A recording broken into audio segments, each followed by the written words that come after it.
ఉండడము వల్ల మనకి ఎలా ఉందట, దేవుని సన్నిధిలో ఉండడం వల్ల సంతోషము ఆనందము ఉంది అంటున్నాడు. అట్లాగే ఆయనకి ఎలా ఉంది అంటే ఒక రాజుగారి దగ్గర ఉండమని చెప్తుంది. అంటే ప్రియులారా, అతడు రచించిన ఆ ఒక వాగ్దానంలో దేవుని యొక్క సన్నిధిలో సంవత్సరం అంతా గడిపేసరికి కలం ఎలాగా రాస్తుంది ఎన్నో, అట్లాగా నా నాలిక అలాగా కలము వల్ల అయిపోయింది అంటున్నాడు.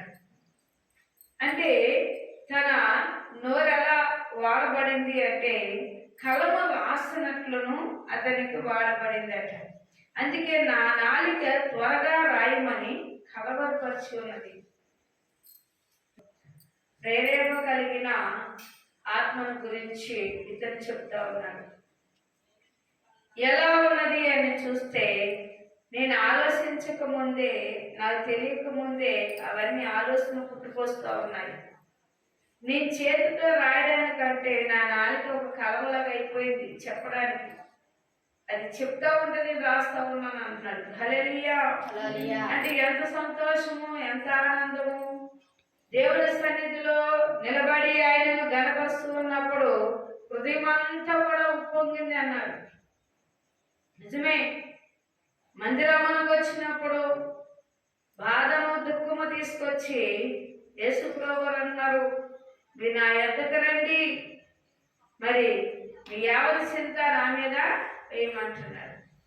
మరి ఇక్కడ అన్నాడు, నరుల కంటే నీవు అతి సుందరుడు ఉన్నావు, నీ ప్రదముల మీద దయారసం పోయబడి ఉన్నది, కావున దేవుడు నిత్యము నిన్ను ఆశ్రయించుచున్నాడు. హల్లెలూయా, హల్లెలూయా. ఆయన సన్నిధిలో గడపడం వల్ల ఏమొస్తున్నాయంటే ఆశీర్వాదాలు వస్తున్నాయి, దీవులు వస్తున్నాయి అంటున్నాడు. సంవత్సరం అంతా ఒక సన్నిధిలో నేను గడుపుచున్నప్పుడు నా హృదయము ఉప్పొంగింది, నా నాలుకేమో కలమలాగా రాయబడి ఉన్నది. నేను వారి యొక్క వాగ్దానంలో ఉన్నప్పుడు దేవుడు నన్ను ఆశీర్వదిస్తున్నాడు అన్నాడు. నిజమే, దేవుడు ఆశీర్వదించబడేవాడు. అందుకే నీ తేజస్సుని ప్రభావం ధరించుకునము, సత్యము వినయముతో కూడిన నీతి సంపాదించుకునకు నీ ప్రభావం ధరించుకుని వాహనం ఎక్కి బయలు వెళ్ళము. చూసారా, నీవు ఎలా వెళ్ళాలి అని మనం చూస్తే ప్రియులారా, దేవుడి సన్నిధిలోనట సంతోషం ఉన్నది, ఆనందం ఉన్నది. ఎత్తపడచానికి ఆయనకు అనుభవాలు చెప్తా ఉన్నాడు. నిజమే, 43 అధ్యాయం అదే వచనంలో అంటాడు, దేవా నాకు న్యాయం తీర్చుము, భక్తి లేని జనులతో నా పక్షమున వ్యాజ్యము ఆడుము. ఏమడుగుతున్నాడంటే పిల్లరా, దేవా నాకు నా పక్షమున ఉండుము, భక్తి లేని వారి పట్ల నీవు నా పక్షం వ్యాజ్యం చేయము. ఒకవేళ నేను నమ్మి ఉన్నాను కాబట్టి నాకు త్వరగా నీవు కార్యాలు చేయించము. చేసి దేవుడు గారు కర్తవ్య పలికినది, దౌర్జన్యంలో నిలిచిన చేతిలో నుండి నన్ను నీవు విడిపించి ఉన్నావు. హల్లెలూయా. ఏమైనదంట, విడిపించి ఉన్నావు.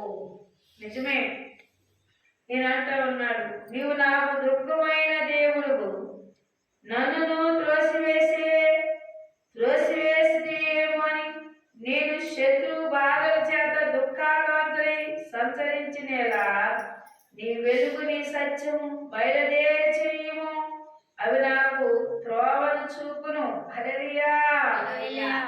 ఎప్పుడైతే నీ మందిరములో నేను ఆవరణలో ఉంటున్నానో, నా శత్రులు నన్ను ఎప్పుడైతే భయపడుతూ ఉన్నారో అప్పుడు అవేం చేస్తున్నాయంట, నేను నా పక్షముగా ఉండి వాదిస్తున్నావు, నా పక్షముగా ఉండి నువ్వు ఏం చేస్తున్నావు అంటే నన్ను రక్షిస్తున్నావు. అందుకే ఇక్కడ చూస్తే వాక్యము సెలవిస్తుంది. ఇక్కడ అంటాడు, దేవా పూర్వకాలం దినములో నీవు చేయవలసిన గురించి నేను చెవులారా వింటున్నాను. మా మిత్రులు దానిని మాకు వివరించిరి. నీవు నీ భుజముల చేత అన్ని జనులను వెళ్ళగొట్టిన మా పితరులు నాటితివి. హల్లెలూయా. అనేక మంది నీ పక్షముగా లేని వారందరినీ నువ్వేం చేస్తూ అంటే ఎల్లగొట్టేది. మా పితరులు నిన్ను నమ్మినప్పటికీ నువ్వు రక్షించావు, కాపాడావు, కరుణించావు అంటూ ప్రత్యక్షముగా చెప్తా ఉన్నాడు. దేవుని స్తోత్రములు. హల్లెలూయా. మరి ఇక్కడ మనం చూస్తే ప్రియులారా, కోరాహు కుమారుడు చేయనిది ప్రధాన యాజకులుగా ఉన్నప్పుడు వారు వాక్యం సెలవిస్తూ ఉంది. జ్ఞాపకం చేసుకోవచ్చు. 38వ అధ్యాయము మనం చూస్తే, బాణములతో నాలో గట్టిగా నాటితివి, నీ చెయ్య నా మీద భారంగా ఉన్నది. నీ కోపానికి వల్ల ఆరోగ్యము నా శరీరం విడిచిపోయిను. హల్లెలూయా. హల్లెలూయా. నీ సన్నిధిలో నిన్నప్పుడు, నీ నామాన్ని తలించినప్పుడు, నీ స్తుతించినప్పుడు నన్ను తొట్టులోకి అన్నాడు. నేను అడుగుచున్న ప్రశ్న ఏంటి తెలుసా? దేవుడిని అడుగుచున్నది ఎలా అడుగుచున్నాడంటే, నన్ను సమృద్ధిగా నువ్వు వాడుకోమంటున్నాడు, పనిముట్టుగా వాడుకోమంటున్నాడు. అలాగే నాకు అయ్యా ఒకవేళ నేనేమన్నా తప్పు చేసినప్పుడు గద్దించమంటున్నాడు. అంటే శిక్షించి రక్షించే దేవుడు లేవు. నన్ను విడనాడవద్దు అంటున్నాడు, చెయ్యడవద్దు అంటున్నాడు. మరి అడుగుచున్నది, నీ కోపాన్ని ఆరోగ్యము నా శరీరం విడిచిపోయింది.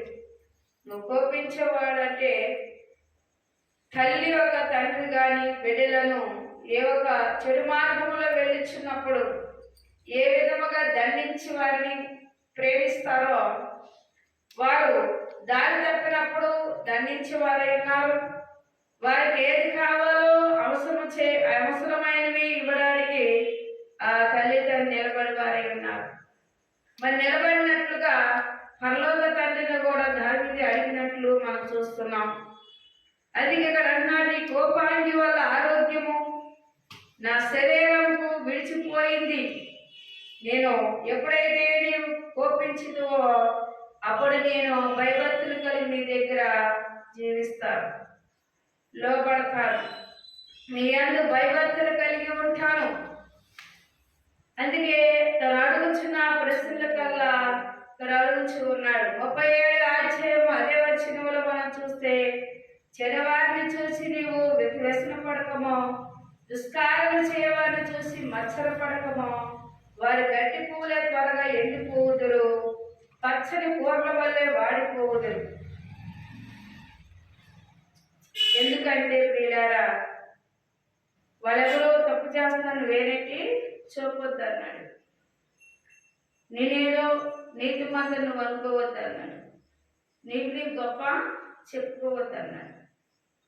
ఎందుకు అంటే నీతి మంత్రుడు అప్పుడు కూడా భూమి మీద లేడు కాబట్టి అతని గురించి తనకు తాను ఏమనుకోవాలంటే తగ్గించుకున్నట్లుగా ఉండాలి. దేవుని సన్నిధిలో మనం ఎప్పుడు మనం తగ్గించుకున్న వాడుగా ఉండాలి. దేవుడికి ఎప్పుడు ఒప్పంద చేసిన వాడుగా ఉండాలి. చేసిన వీళ్ళు చెడ్డవని దేవుడు చెప్తూ ఒప్పుకుంటూ ఉండాలంట. అప్పుడు నీతిమంతుడైన దేవుడు, ఆయన న్యాయగతుడైన దేవుడు ఆలకించేవాడు కనుక, న్యాయం తీర్చేవాడు కనుక అంటానికి ఇక్కడ వారు ఎలా ఉంటారు అంటే, దుష్కారం చేయవారు చూసి మత్సరపడకమో, వారు గడ్డి వలె త్వరగా ఎండిపోతారు. ఏ ఆధారం లేనప్పుడు ఎట్లా ఉంటారు చూడండి. నాటబడిన చిన్న దొండపాదులు చూడండి, అది పందిరి వేస్తే ఎంత దూరం అని వెళ్ళి విస్తారమైన కాపు కాస్తుంది. అదే చిన్నది ఒక స్తంభం లాంటిది పాకి వదిలేస్తే అది ఏ దేలో వెళ్ళో తెలియదు, దానికి మాత్రం పాకి ఎక్కడికి వెళ్ళాలో తెలియదు. అలాగే యేసునామం స్వాదిష్టమైనది ఏంటంటే, ఈ వాగ్దానంలో మనం చూస్తే ప్రియులారా, మరి యేసు ప్రభువారి గురించి ఒక్కరు నమ్మితే చాలు, ఇంటందరూ రక్షించబడతారు. ఇంటందరూ రక్షించబడతారు. ఒక్కరు వచ్చి నామంలో ముందు తెలియని వారుగా వచ్చి ఉన్న మరి ఇంటి వారందరూ కూడా రక్షించుకోవడానికి ఆ శ్రమ నుండి ప్రార్థన చేస్తారు. దేవుడు ఆ శ్రమ నుండి తప్పిస్తాడు. అదే నామం ఎరగని వారైతే వారు ఎలా వాడిపోతారు అంటున్నారు. సూర్యుడు ఎలా ప్రకాశించినప్పుడు పచ్చగా ఉన్న గడ్డి ఏమవుతుంది అంటే ఆ సూర్యుడు ఎక్కువగా ప్రకాశించినప్పుడు అది వాడిపోతుంది. అలాగే శ్రమ వచ్చినప్పుడు ఏమి తెలియని వాడు ఏం చెప్తాడంటే గడ్డి పూలాగే వాడిపోతాడు. దేవుని స్తోత్రములు. హల్లెలూయా.